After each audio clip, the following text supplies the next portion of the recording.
The idea to write a kid's book really came from time with my kids and trying to end their night with a fun story. All day, we're busy, we're working, you come home and there's basketball practice, there's soccer practice, but towards the end of the night, things start to slow down. Sometimes during the day, I would notice something, whether it was fireflies in the yard or my kids playing a crane game, and I would hold on to that moment and think, okay, what if that moment was a little more magical? What if it was more creative? And I would build story around that.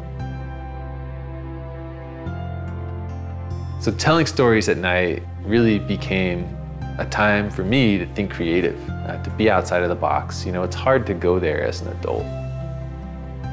So one night, I'm sitting with my son, and I see a little hole in his sock, and I think, okay, well, where did that hole come from? Who put that there? And that became the premise for the story, The Frox.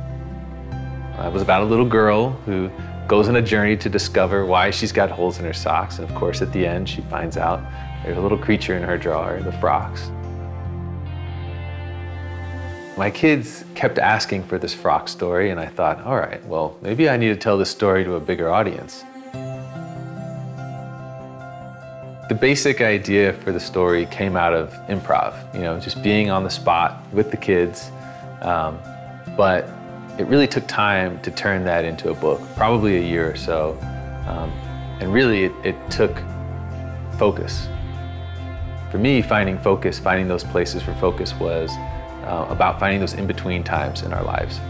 So whether it was driving or being on an airplane, I travel for work a lot, so being in the car was kind of a quiet place for me. It was a chance to really focus on how the story would unfold and choosing those words carefully. When I talk about the book with kids, even older kids who might be too old for the book but want to write a book themselves, I talk about finding wonder and adventure in even the smallest things in our world. Whether it's something as small as a cookie with a bite out of it, and you can wonder, okay, well, how did that get there? Or in my case, it was, finding a little hole in the sock.